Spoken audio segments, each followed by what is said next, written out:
Hi everybody, my name's Matt. Welcome to tonight's live stream. Happy Wednesday, everybody. We are joined tonight by 3D artist Tim Box and the lovely events officer from Sydney campus, Selena Lee. Welcome, guys. Hey, Oh, sorry, Sel. There we go. Now we can hear you. Did you mute me? Yeah. Hi, everyone. Thank you for joining us. Awesome. Well, thank you so much, everyone, for being with us on this Wednesday. I know I can't wait personally to hear Tim, his experiences, what he's learnt, and to know a little bit more about 3D surfacing and the visual effects industry. So a big thank you, Tim, once again for being with us. So I think I'll pass over to Sel. I'll get my mug off the screen and let's dive straight into it. All right. Thank you, Matt. Am I still muted? I hope not. No, you're all good. All right. All good. Thanks, Matt. Thank you so much for joining us, Tim. I'm personally super interested on what you're doing right now, especially at Animal Logic as well. I know it's a pretty much a dream job for a lot of people. So for the audience, would you like to introduce yourself, where you're working now, and what's your job role? yeah, hey, thanks for having me on. So my name's Tim Box. I'm a servicing artist at Animal Logic. I've been there for a bit over 5 years now. Um, yeah, And when did you graduate from AIE, and which was the course that you graduated from? yeah. So I graduated in 2014. I did the advanced diploma in 3D animation and visual effects. Before that, I actually also did the Cert 2 in 3D animation. That was back in 2012, the year before I actually started the advanced diploma. Did you know anything about 3D art before you started the Cert 2? No, I didn't. I initially started the Cert 2 was I loved the idea, but I didn't know if it was really for me. I had done uh, different courses beforehand. I'd done courses in animal science and business, but I really wasn't sure what I wanted to get into. So I thought that by doing the Cert 2 course, it'd give me at least a little taste of what it would be like before committing to the advanced diploma. Yeah, for sure. So after graduating from AIE, can you talk a little bit about your experience, whether it's in the industry, your job hunting process? Yeah. So I was actually very fortunate when we were finishing up my year at AIE. Animal was actually recruiting quite a lot of juniors for their Lego films straight off the back of the first Lego movie. Um, so they were doing a lot of hiring before we'd even finished. AIE had actually received a letter from Animal saying that they were looking for juniors and suggested for a lot of us to put in applications, which most of us did. But a lot of us really heard back. You know, our demo reels probably weren't up to scratch or anything like that. And it wasn't until we were having our industry night that my now supervisor actually came along. He saw what I'd produced and really liked it. And that evening, I received an email from one of the recruiters asking me to come in for an interview. And then about a month or two later, I was working at Animal, and I've been there ever since. Wow, that's super awesome.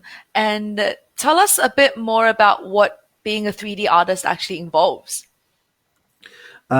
So there's many different jobs for 3D artists.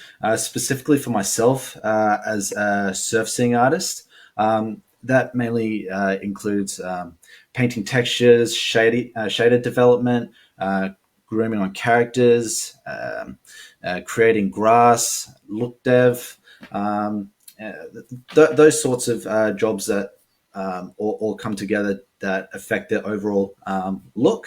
Now, every studio is different. Some studios just have people that just work on textures, and other people that just work on grooming, and others that are purely on environments. But for Animal, we in our surfacing department, it's very much all under one group. So for your job as a surfacing artist, did you mainly just paint textures, or did you get to, as you said, since your department is more like a generalized, did you get to do other things like hair or grass as well? So it's all dependent on the project. I, for the most part, mainly work with textures and I dabble a little bit with the shaders. I don't do a lot of grooming. For me, a lot of the grooming comes with doing clothing. Like with Peter Rabbit, we did a lot of um, stuff with the clothing. When it comes to actually grooming characters, you usually have uh, highly experienced uh, senior artists that tend to specialize a bit more on characters that do most of the grooming, but also grass actually comes under the bit of the grooming there too, which is really really interesting. So working on the two Peter Rabbit films, we got to do quite a lot with grass and the different types of grooming as well. When I saw Peter Rabbit myself, I was always super impressed at the way they kind of animate each individual hair, and everything just looks super photorealistic. Is it like a really time-consuming process, or do you have to do each little hair individually generally? It is very time intensive. Some of the characters, would be working on for weeks, if not months, just to make sure that we get the look right. We use our in-house tools to help generate the fur, and then we've got our own grooming tools and everything like that. But yeah, it can take quite a long time to get the characters looking just exactly what the director is after. And so that's usually left to people that are either more specialized or have a lot of experience with um, uh, grooming characters. Sure. And you mentioned you had a in-house tool for things like grooming. What kind of software is generally used in 3D surfacing? And do you like have a favorite that you tend to stick with? Yeah, we've actually got quite a number of software that we use. We use Maya and Houdini. We're currently moving over from Maya to mainly use Houdini. Um, we also use software like Mari and Photoshop. We might dabble around with Critter or GIMP. We use Mudbox for sculpting displacements, and some of us use Substance Painter and Designer.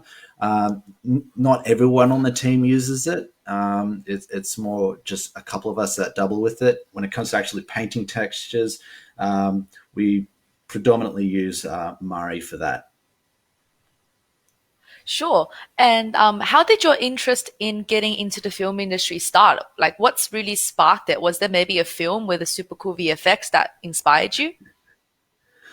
Well, I've always had a love for films and especially animation. I don't know if there's a specific film that really sparked that passion, um, but I mean, a lot of the Pixar films, the Disney films, really had an impact on me. And after realizing that I could actually, you know, make animations as a career, I really wanted to be able to be part of projects that people go and see when they're younger and can look back when they're older and feel that that was such a large part of their childhood, and they want that with their kids, which is the feelings that I have when saw Toy Story and The Lion King and all those classic animation films.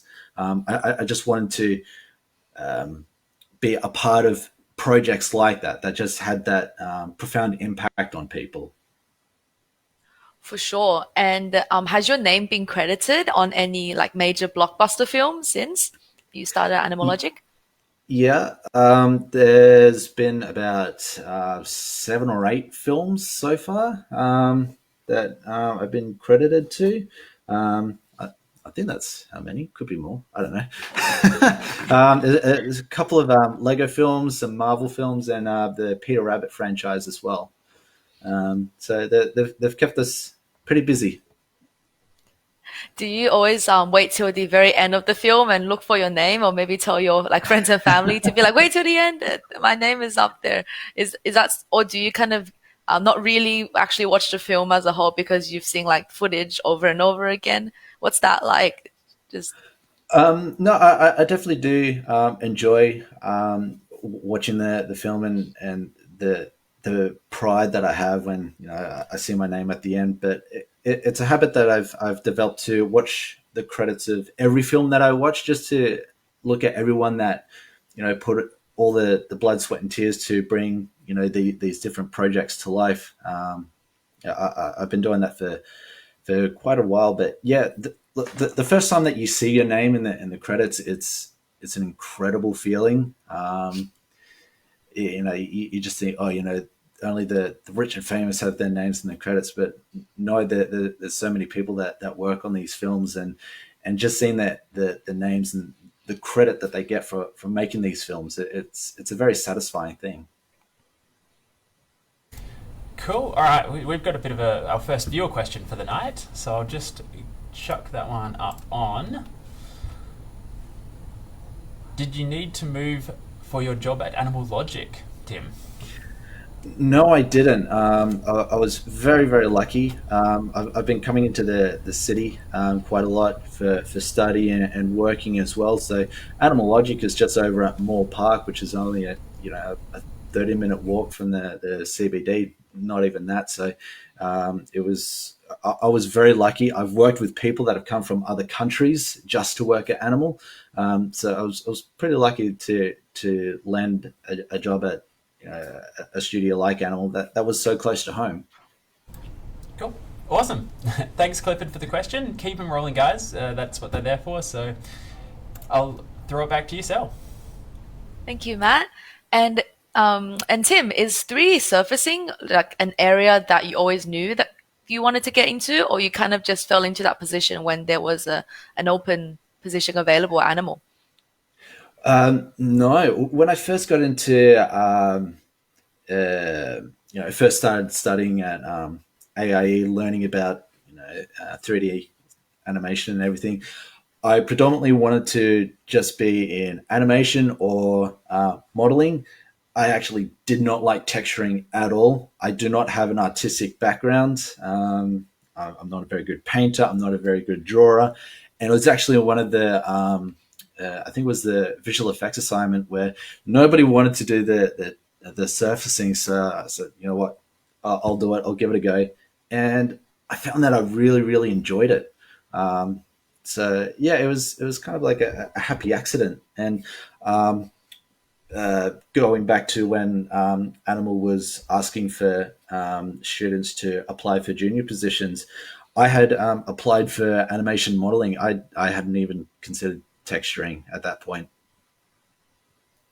And you mentioned you weren't really good at painting, and hence you didn't want to do texturing. Do you need to be really good in the 2D realm to become a good texture artist? It definitely helps. It's not necessary. It also depends on the sort of style that you're going for. Like with Animal, because they focus primarily on hyperrealism. I'm able to paint textures using photographs. So you don't need to have a 2D artistic background, but I will definitely say that it does help. And what about 3D? Because since with texturing, you're mainly working, say, in programs like Photoshop and Krita, and it's all like on a flat surface, do you think really good skills in 3D also is very important? Absolutely, you do need to have the fundamentals down. You have to understand how topology works if you're painting high res displacements or UVs is a very important thing. You have to understand how UVs work, even if you're using Photoshop, you're painting in 2D, or if you're painting in 3D in programs like Mari, you still need to have an understanding of how UVs actually work. Sure. And so you mentioned that you were hired straight out of graduation from AIE. How do you think AIE has helped getting you that job? What was studying at AIE like for you? Studying at AIE, I had so much fun. AA really gave me the fundamentals that I needed for the job, but also it really felt that the time that I was at AIE, our year really it was kind of like a golden time for everyone, because we were. It wasn't just the sort of work that was being produced. It was also, it was when they AIE got themselves a red camera. So we started experimenting with the red camera. We had people from the industry come in and talk to us. From Animal Logic, there was a guy from Disney, and I'm pretty sure there was a guy from Pixar that came in. There was even someone from Weta that came in to chat to us what it was like to be in the industry. So there was always like this excitable energy that almost everybody had, and it really came through with a lot of the work. A lot of the students were pushing their boundaries, and just really excited to produce incredible work. And when you're studying with that sort of mindset for so long, it really does, I feel, prepare you for the industry, because it's a lot of work. Just because you've made it into the industry, it doesn't mean that you can just sit back, relax, and cruise the rest of the way. That when you're in the industry, that's when the real hard work begins.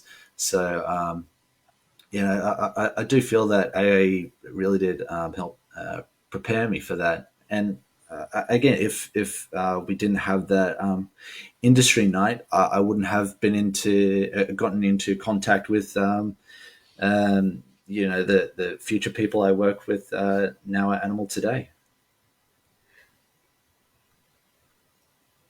There you go, mic on. I just wanted to jump in there for a sec, because I've got a bit of a personal question, if that's okay. Sorry to take the reins, Sal. Work-life balance. So I'm out often at expos talking with students who are looking at getting into the games and film industry, and they always do kind of ask me, they're like, hey, what's the work-life balance scene? How do you manage it? And me being AIE on the educating side, don't sometimes have the best answers for them, but it's from speaking to people like you that I get these answers. So yeah, if you wouldn't mind, just let me know a little bit about the work-life balance for you. Yeah, that's actually a really good question. I But before starting working in the industry, I was always working on personal projects and things like that. But since actually starting, I don't often get a lot of time to work on personal projects, which I would definitely like to work on more projects. But especially when crunch time happens, you might be pulling 12-hour shifts or working 6 days. You really do need to find that healthy balance between work and your personal life, the people that you spend with outside of work, and that balance that you have with people at work. So yeah, for the most part, it's not too bad. It's when it comes to crunch time that you start seeing less of loved ones outside of work, but usually it's not too bad. It's really up to the individual to really take control of their work life balance. Cool, thank you. Back to And yourself. I on the hope I top, answered that. Yeah, yeah. And any insight's good. Gives me more information, gives the students more information for people looking in. So, fantastic. Thanks, Tim. No worries. and on the topic of your life at work, what does a day to day look like for you at Animal as a 3D artist? Yeah. Um, well, I'll come in to work if I already know exactly what assets I'm working on. I'll just jump into you know Houdini or Mari to continue on what I was doing. Then usually around lunchtime, might be a little bit before, might be a little bit after, we have our rounds. That's where our lead comes in and reviews what we're doing to make sure that we're on the right track. If anything needs to be fixed, adjusted, or diverted back onto the right path. And then we take down those notes, apply those changes, and if we get a new, if we finish that asset, we've checked it in. We'll go to our production coordinator and ask for a new asset. At which point they'll give us a new asset to work on. So it can get a little repetitive at times, but every asset's different. So yeah. And now that kind of Sydney's kind of in a half lockdown situation, has your work day to day life changed much? And do you think for someone maybe wanting to work remotely and still work for a company like Animal Logic on big films, is that possible as well, just to be fully remote? It's really dependent on the studio. Like at the moment, we're making a transition back into the studio. Right now, I'm 2 days at the studio, 3 days working from home, which is actually a nice break up to the week. But it's hard to say whether or not this will continue after this pandemic thing is done, because there is a lot riding on confidentiality.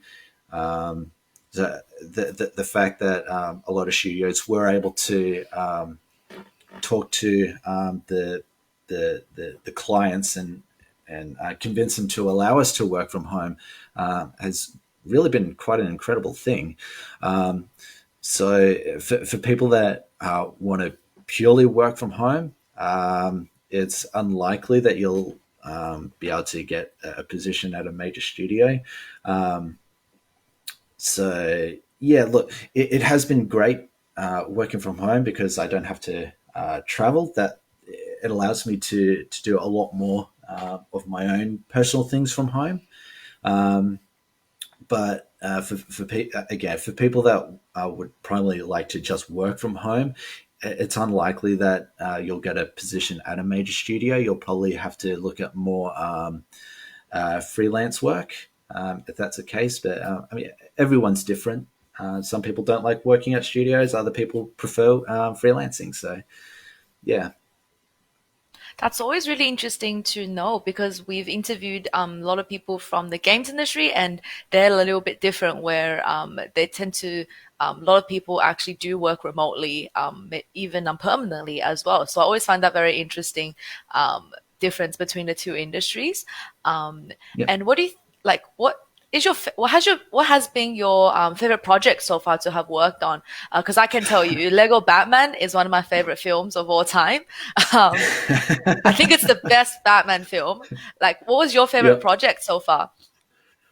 That is actually a very hard question because every project has been different. Even the Lego films, Lego Batman, Lego Ninjago, and Lego 2, that they were all completely different. And then you've got the Peter Rabbit films that are also very different.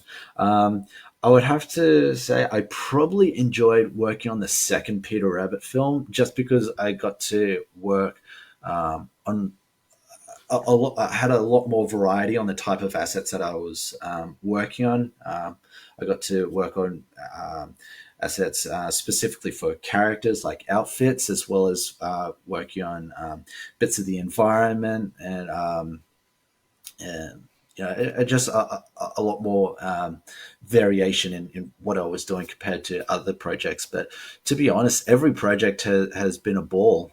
Even Guardians of the Galaxy 2, that was a real eye opener and very, very challenging, but very rewarding at the end. I learned quite a lot from that one. Wow, that's awesome. Must be really hard to pick a favorite then, as you describe it. Certainly is, And yeah.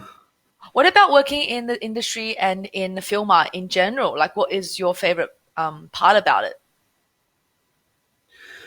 Um, I think it's seeing the end result.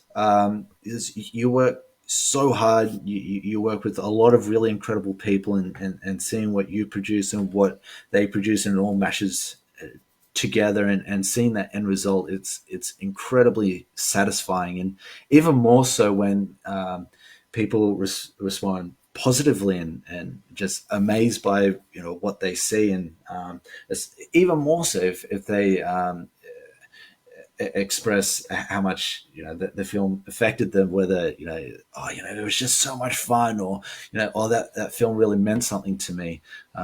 It's the satisfaction from creating something that affects people in that way. For sure. And if someone was a budding 3D artist and they want to Mhm. get into 3D surfacing, what do you think is the best way to highlight their skills in texture and surfacing in a portfolio or showreel? Yeah. You really need to have an eye for detail. Yeah, have to understand how light works and interacts, how it's going to interact with the surface of an object. Um, I would suggest practicing replicating real world assets. In one of a couple of the turntables that were shown, there was just a doorstop of a dog with black and white polka dots. That was something that I made in high school many years ago, and so I decided to replicate that as closely as possible. So just finding different things around your house and trying to copy that and make it look exactly the same in the computer. That's a really good exercise for budding surfacing artists to do, because it's not just working on the textures, it's also working on the materials as well. And again, how light is going to interact with that. So, yeah. Oh, that's really interesting. And I didn't like expect light to play such a big part in a portfolio like that. So the more you know, I guess. Yeah. Interestingly enough, one question I get asked all the time, especially by a prospective student, is that they can't draw, like they can't draw on paper, they can't draw in Photoshop. Can they still become a good film or 3D artist? Absolutely. I cannot draw. I'm terrible at drawing. I cannot paint. So just because you don't start off with these skills doesn't mean that you can't become proficient enough to actually work in an industry with those skills. It just means that you have to practice a whole lot more than most people. So if you can't, if you're not a good drawer, not a good painter, whatever, don't let that stop you. Just keep practicing. Well, hopefully for everyone in the audience, you heard it here. Tim can't draw, but he's a texture artist. So with hard work, I'm sure you can pretty much get any dream job. Okay, I think that's all the time we have for today. I think just before we wrap up, we would love to hear any last words of advice that you would have for people wanting to work at Animal or just be in the film industry as a 3D artist in general. Do you have some wise words for us? Uh, Absolutely. Again, never stop practicing, no matter how good you are. Learn to take criticisms. You have people coming around every day saying, oh, that's not looking right. We need you to do it like this, like that. If you can't take criticisms, then you're never going to get anywhere in the industry. Learn to work in a team. We're all very close in the team. We all rely on each other. So if you can't really work in a team, you're not really going to make it very far. And also, probably the most important thing is don't get hung up on the idea of talent, because the vast majority of the amazing work that you see isn't down to raw talent. It's just down to the result of thousands and thousands of hours of practice and hard work. The people that make it are the ones with the real passion and the dedication to do what it takes to succeed. So if you don't think that you're any good, don't let that stop you. We do have another question, actually, from Clifford again. Cool. So I'll just whack one now up on screen. This one's for you, Tim. I don't think it's for Sel and I, unfortunately. Is there an online profile we could see of yours? Yeah, I have an IMDb profile, and I have a LinkedIn profile. So, yeah. Do they find it? Just Google Tim Box LinkedIn and then. Yeah, absolutely. You'll find just type in Timbox in LinkedIn or Timbox in IMDb. It's the first one that comes up. Not too many people with my last name. So, yeah. Cool. Awesome. Well, thank you. And that's all the questions we have. Yeah, well, thanks so much, Tim, for being with us tonight. I'm sure there are a lot of students out there who have watched and gathered some very useful information moving forwards, and you've probably given some real nice hope for those dodgy drawers out there who are thinking, oh, this isn't for me. And you've educated me as well on 3D surfacing and the film industry, so a big thank you from us at AIE. Thank you.